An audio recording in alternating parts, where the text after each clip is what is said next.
Hi friends, welcome to our channel. ముందుగా మన channel ఎవరైనా ఫస్ట్ టైం చూస్తున్నట్టయితే వెంటనే సబ్స్క్రైబ్ చేయండి ఫ్రెండ్స్. ఈరోజు పొదరిల్లు సీరియల్ చాలా బాగుంటుంది ఫ్రెండ్స్. మరి సీరియల్లోకి వెళ్దామా? ముందుగా సీరియల్లోకి వెళ్తే మహాలక్ష్మి వాళ్ళ వదిన మహాలక్ష్మికి కాల్ చేస్తుంది. నువ్వు చక్రిని హస్బెండ్గా యాక్సెప్ట్ చేసావని అడిగితే, లేదు వదిన, నాకు అలాంటి ఉద్దేశం లేదు.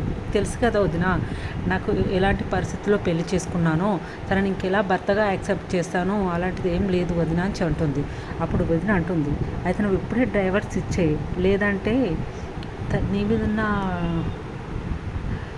ఆలోచన వేరైందనుకో డైవర్స్ చేయడానికి ఇబ్బందిగా ఉంటుంది అని అనగా, మహాలక్ష్మి చక్రిని కలిసి నాకు డైవర్స్ కావాలి, వెంటనే మనం డైవర్స్ తీసుకుందాం అంటారు.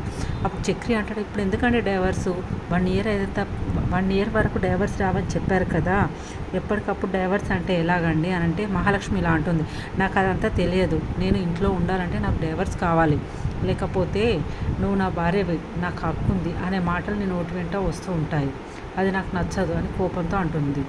అప్పుడు చక్రికి ఏం చేయాలో అర్థం కాలేదు. ఏంటి ఇప్పుడు నేనేం చేయాలి? నా ప్రేమను మహాకి ఎలా చెప్పాలి? నా బతుకు ఇంతేనా, ఎవరు నన్ను అర్థం చేసుకోరా అని బాధగా ఇంటికి వస్తాడు. కన్నా అంటాడు, అన్నయ్య వాళ్ళిద్దరు బయట డేటింగ్కి వెళ్ళారనుకుంటున్నారు. మాధవ అంటాడు, డేటింగ్ అంటే ఏంట్రా? కన్నా అంటాడు, అదేంటి అన్నయ్య, డేటింగ్ అంటే తెలియదా? డేటింగ్ అంటే ఒకరికొకరు మాట్లాడుకోవడం, ఇష్టపడడం, బయట కలుసుకోవడం అనే సరదాగా మాట్లాడుకోవడం, టైం స్పెండ్ చేయడం, దీన్నే డేటింగ్ అంటారు. మాధవ అంటాడు, ఓహో నీకు ఈ వయసులో కూడా అన్నీ తెలుసురా బాగానే. కన్నా ఇలా అంటాడు, ఈ వయసులో ఇలా తెలియకపోతే ఎట్లా అన్నయ్య, నేనేమన్నా బూమర్నా అంటాడు. అప్పుడు మరోవైపు చక్రిని చూస్తుంటే చక్రి చాలా డల్గా ఉంటాడు, ఏదో కోల్పోయినట్టు. అన్నయ్య అప్పుడు ఏదో కోల్పోయినట్టు దగ్గరకు వచ్చి, ఏరా చక్రి, ఏమైందిరా, ఎందుకలా డల్గా ఉన్నావు, ఒంట్లో బాగాలేదా, ఎందుకలా ఉన్నావుగా చక్రి అంటాడు. అదేం లేదన్నయ్య, అంతా బాగానే ఉన్నాను అంటాడు. మాధవ, లేదురా నీ ముఖం చూస్తే తెలుస్తుంది, నువ్వు పాడిపోయి ఉంది, ఏమైందో చెప్పు, చాలా బాధగా కనిపిస్తున్నావు అనగా చక్రి ఇలా అంటాడు, అలా ఏం లేదులే అన్నయ్య, లైట్గా తలనొప్పిగా ఉంది కొంచెం అనగా మాధవ్ అంటాడు, తలనొప్పా, సరే ఒక కప్పు వేడివేడి కాఫీ పెట్టమంటావా అనగా, వద్దన్నయ్య అంటాడు చక్రి. ఏం వద్దు, నేను చూసుకుంటాను అంటాడు. ఇంతలో మహాలక్ష్మి ఆఫీస్ నుండి వచ్చి ఒక విషయం చెప్తుంది సర్ప్రైజ్గా.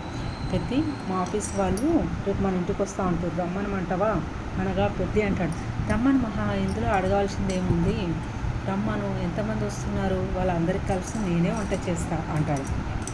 కేశవ అంటాడు, ఏంటన్నా సరే అంటున్నావు, వాళ్ళు వచ్చేది మన ఇంటికన్నా మన ఇల్లు ఎలా ఉందో చూసావా, పాడుబడ్డ బంగ్లా అయినా మన ఇల్లని కేసుకు అంటాడు. మహాలక్ష్మి అంటుంది అప్పుడు, ఎవరు అలా అనవలసిన అవసరం లేదు, మా ఆఫీస్లో 100 సంవత్సరాల ఉన్న ఇళ్ళ గురించి రీసెర్చ్ జరుగుతుంది, వాళ్ళకు ముందే చెప్పాను ఎలా స్ట్రక్చర్తో కట్టారు, ఎలా ఉంది అని తెలుసుకోవడానికి వస్తున్నారు అంటుంది మహాలక్ష్మి. నా దగ్గర డైవర్స్ అడిగేసి బయటికి మాత్రం నా ఇల్లు మన ఇల్లు అని చెప్పి సొల్లు కబుర్లు చెప్తుంది మహాలక్ష్మి అని మహాలక్ష్మి చూస్తూ ఉంటాడు. మాధవ అంటాడు, 100 ఇల్లు గోడలే 100 సంవత్సరాలు, లోపలనేంతా డొల్ల అనగా, అదంతా మహాలక్ష్మిలా అంటుంది, అదంతా ఏం ప్రాబ్లం లేదులే పెద్ది, వాళ్ళు రావచ్చు కదా, మీకు అలాంటి ఇబ్బంది ఏం లేదు కదా అనగా, పెద్ది అంటాడు, ఎంతమంది వస్తున్నారు, నేను వాళ్ళకు కూడా కలిసి వంట చేయనా అని గరిట అంటాడు. వెంటనే గరిట పట్టుకొని వంటగదిలోకి వెళ్ళిపోతాడు. ఈయన ఓవర్ యాక్షన్, నన్ను ఎవరైనా పట్టించుకుంటున్నారా అని చక్రి డల్గానే ఉంటూ అనుకుంటాడు. కేశవ కన్నా ఇద్దరు మాట్లాడుకుంటూ ఉంటారు. కన్నా చక్రితో అంటాడు, కన్నా చక్రితో ఇలా అంటాడు,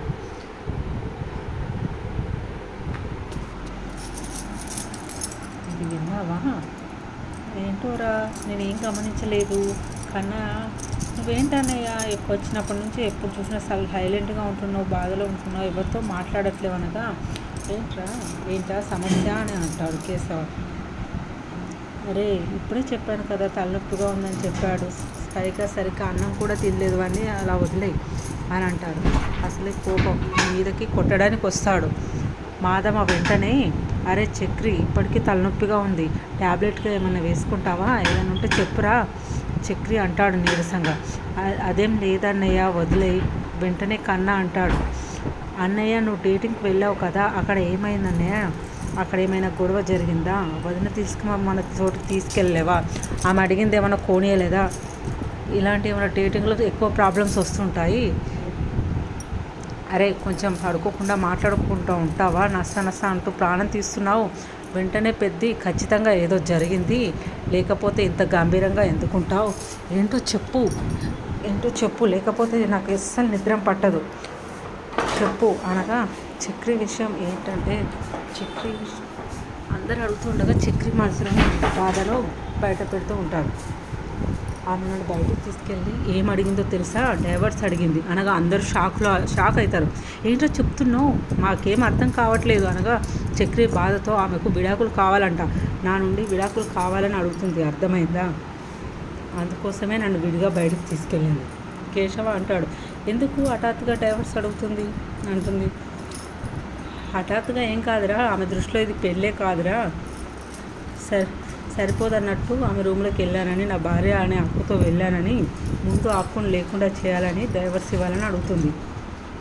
ఆమెకు డైవర్స్ కావాలి, అందులో చాలా పట్టుదలతో ఉంది, కానీ ఒక్కరోజు కూడా ఆమెకు దూరంగా ఉండలేను, డైవర్స్ ఇవ్వను, ఆమెను అలా వదిలేయడానికి నేనేం సిద్ధంగా లేను, ఆమె నా భార్య, అందులో ఎలాంటి మార్పు లేదు, ఇంత సింపుల్గా ఆమె నన్ను వదిలి వెళ్ళలేదు. ఈరోజు డేటు జూలై 2 కదా, ఇంకో 6 నెలల్లో ఫిబ్రవరి 14 వ్యాలంటైన్ రోజు ఆమెతోనే నేను ప్రపోజ్ చేసేలా చేస్తాను, ఈ 6 నెలలు ఆమెను పూర్తిగా మార్చేస్తాను, నా వైపు తిప్పేసుకుంటాను, చూస్తూ ఉండండి అంటాడు.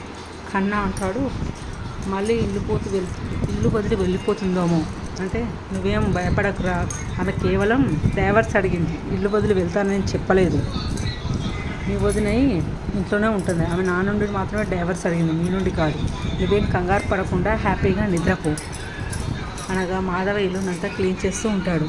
అన్నయ్య ఏంటన్నయ్య దూది పింజంలాగా ఇల్లంతా క్లీన్ చేస్తున్నావు, ఎవరైనా ఇంటికి వస్తున్నారా అంటాడు.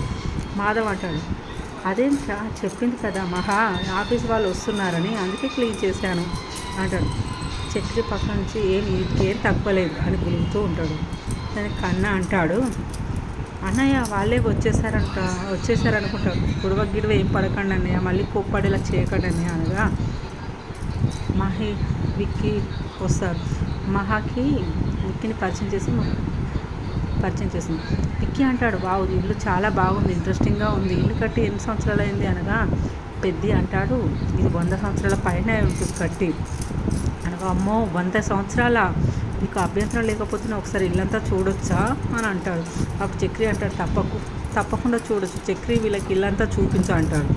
విక్కీ అంటాడు, నేను తాగడానికి ఏమైనా కూల్ డ్రింక్స్ తీసుకొస్తానంటే, విక్కీ అంటాడు, ఇదేమన్నా మీ వంశపరంగా వచ్చేదా, మరి ఎక్కడి నుంచి తరతరాలుగా వచ్చిందా అని అడగా, అదేం లేదు బ్రదర్, ఇది మా ఇల్లు అనగా, తరతరాలుగా మీరు ఇంట్లోనే ఉంటున్నారా అంటే, మాధవ్ అంటాడు, అవునవును తరతరాలుగా ఇది మా తాతగారు కట్టిన ఇల్లు, 25 ఏళ్ళు ఉన్నప్పుడే ఇల్లు కట్టారట,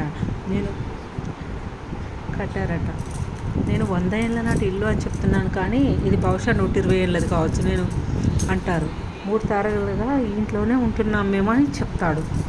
గ్రేట్ మహా, ఇల్లు చాలా స్ట్రాంగ్గా ఉంది అనగా చక్రి లోపు, అవునవును, ఇంటి గొప్పతనాన్ని కాపాడడం కోసమే మేము ఇంట్లో ఎలాంటి పనులు చేయకుండా ఇల్లు కాపాడుతూ మెయింటైన్ చేస్తూ ఉన్నాం అని అంటుంది.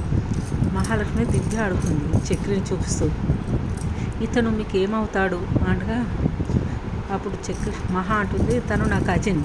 కన్నా అంటాడు, నిన్ను కజిన్ అని చెప్తుంటే నువ్వు అలా చూస్తూ ఊరుకుంటావేంటి, కజిన్ అంటే అర్థం ఏంటి అని చక్రి అడుగుతాడు. దానికి కన్నా అంటాడు, కజిన్ అంటే సొంత చుట్టం అని అర్థం అని అంటాడు. ఇంకా విక్కీ ఇల్లు చూసి, థ్యాంక్ యూ బ్రదర్, ఇల్లు బయలుదేరుతామేమో అంటాడు విక్కీ. పెద్ద అంటాడు, అయ్యో అప్పుడే వెళ్ళిపోతున్నారా, నేను మీకోసం వంట చేశాను, భోజనం చేసి వెళ్ళొచ్చు కదా అనగా, దానికి విక్కీ, ఏమీ అనుకోకండి బ్రదర్, ఈ మధ్య నేను రైస్ కొంచెం అవాయిడ్ చేస్తున్నాను, ఇంకొక రోజు నేను మళ్ళీ వస్తాను, అప్పుడు తింటాను అని చెప్పి, బాయ్ గైస్ సీ యూ అని చెప్పి వెళ్ళిపోతాడు. అప్పుడు చక్రి కోపంగా, అసలు మీరు అందరూ ఏమనుకుంటారు, నన్ను చూసి ఏమనుకుంటున్నారు అని కోపంతో అడుగుతుంటారు. ఆ మామిడి పండు తలకాయ కానీ గమనించారా, మాధవ్ అంటాడు, ఇవ్వాలంటున్నావురా, ఇప్పుడే వచ్చి వెళ్ళాడు కదా మహా వాళ్ళ ఎండి, వాడికి అసలు వేరే పని లేదా ఆఫీస్లో?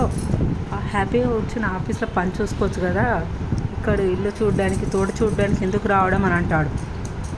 అరే ఇల్లు కట్టడమే కదరా వాళ్ళ పని, మనది పాత ఇల్లు ఎలా కట్టారో చూడడానికి వచ్చారు, అందులో తప్పేముందిరా చూడడంలో. అప్పుడు కన్నా అంటాడు, అన్నయ్య వాడు స్మార్ట్గా ఉన్నాడని కుళ్ళు కదా నీకు, వాడు స్మార్ట్గా ఉన్నాడేంటి, తెల్లగా ఉంటే స్మార్ట్గా ఉన్నట్ట, వాడు నా పక్కన నిలబడ్డా అన్నయ్య నువ్వే చెప్పు, నేను స్మార్ట్గా లేనా అని మొత్తం అంటావు.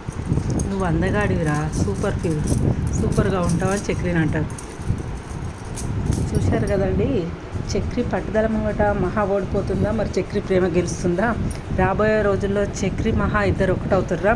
చూడాలనుకుంటున్నారా? వెంటనే మన ఛానల్ సబ్స్క్రైబ్ చేయండి, లైక్ చేయండి, కామెంట్ చేయండి friends. Thank you for watching our videos.